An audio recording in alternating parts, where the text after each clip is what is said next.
ব্যাখ্যাটি সঠিক এবং আমরা কিভাবে নিশ্চিত হতে পারি যে আমরা সত্যি ঈশ্বরকে খুঁজছি, শুধুমাত্র আমাদের পূর্বের বিশ্বাসের সমর্থন খুঁজছি না? আর যদি ভালোবাসা নম্রতা সে কি একজন মুসলিমের চেয়ে ঈশ্বরের বেশি নিকটবর্তী হতে পারে? এটা কি সম্ভব যে এমন কোনো ব্যক্তি কি ঈশ্বরের নিকটবর্তী হতে পারে যে মুসলিম নয়?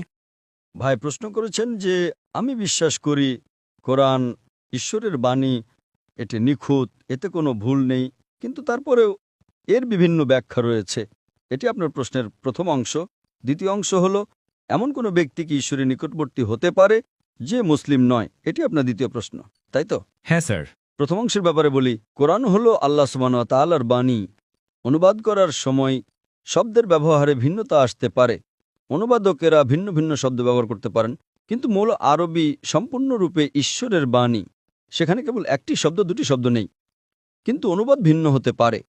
বোঝার ক্ষেত্রে সমস্যা বা পার্থক্য থাকতে পারে, কিন্তু আরবি ভাষায় একই।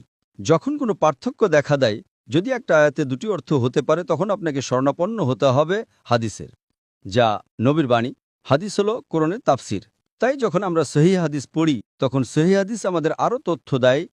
যদি একটা আয়াতের দুটি অর্থ হতে পারে, তখন আমরা হাদিসে যাই এবং যাচাই করি। হাদিসে আমরা তাফসির পাই। কোরআনের তাফসির বা ব্যাখ্যা হলো হাদিস, এতে আরও বিস্তারিত বিবরণ রয়েছে। সুতরাং আপনি যদি হাদিস ভালোভাবে জানেন, তাহলে একটি আয়াতের দুটি অর্থ থাকলেও হাদিস আপনাকে বলে দিলে কোন অর্থটা সঠিক। আবার অনেক সময় উভয় অর্থই সঠিক হতে পারে। আপনার দ্বিতীয় প্রশ্নে আসি, যে ব্যক্তি মুসলিম নয় সে কি ঈশ্বরের বেশি নিকটবর্তী হতে পারে? মুসলিম শব্দের সংজ্ঞা কি? মুসলিম মানে হলো সেই ব্যক্তি যে সর্বশক্তিমান ঈশ্বরের কাছে নিজের ইচ্ছাকে সমর্পণ করে। অমুসলিম হলো এমন একজন ব্যক্তি যে ঈশ্বরের কাছে নিজের ইচ্ছাকে সমর্পণ করে না। সুতরাং আপনার প্রশ্নটি হলো, যে ব্যক্তি ঈশ্বরের কাছে নিজের ইচ্ছাকে সমর্পণ করে না, সে কি এমন ব্যক্তির চেয়ে ঈশ্বরের বেশি নিকটবর্তী হতে পারে যে নিজের ইচ্ছাকে ঈশ্বরের কাছে সমর্পণ করে? আপনি কি আমার কথা বুঝতে পেরেছেন? আপনার প্রশ্নটি আমার কাছে হলো, একজন অমুসলিম কি পারে?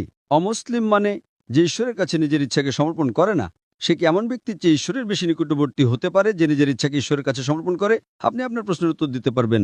হ্যাঁ স্যার। তাহলে আপনি কি আপনার প্রশ্নের মাঝখানে বিভ্রান্তি বা সমস্যাটি বুঝতে পেরেছেন? হ্যাঁ। তার মানে উত্তরটি হলো না। তার মানে যে ব্যক্তি অমুসলিম, যে ব্যক্তি ঈশ্বরের কাছে নিজের ইচ্ছাকে সমর্পণ করে না, সে কখনোই এমন ব্যক্তির চেয়ে ঈশ্বরের বেশি নিকটবর্তী হতে পারে না যে নিজের ইচ্ছাকে ঈশ্বরের কাছে সমর্পণ করে। একজন অমুসলিম কখনোই একজন মুসলিমের চেয়ে ঈশ্বরের বেশি নিকটবর্তী হতে পারে না। আপনি উত্তর পেয়েছেন? ঠিক আছে। ভাই, আপনি এক ঈশ্বরে বিশ্বাস করেন? আমি ঈশ্বরের একত্ববাদী বিশ্বাস করি। মাশাআল্লাহ। আপনি কি বিশ্বাস করেন যে নবী মুহাম্মদ ঈশ্বরের দূত? আমি বিশ্বাস করি মোহাম্মদ ঈশ্বরের কর্মীদের মধ্যে একজন, আমাদের মতোই, যিনি ঈশ্বরের ব্যবস্থা চালাতে সাহায্য করেন। তিনি অবশ্যই একজন মানুষ, কিন্তু আমি জিজ্ঞেস করছি, আপনি কি বিশ্বাস করেন তিনি ঈশ্বরের একজন দূত? হ্যাঁ,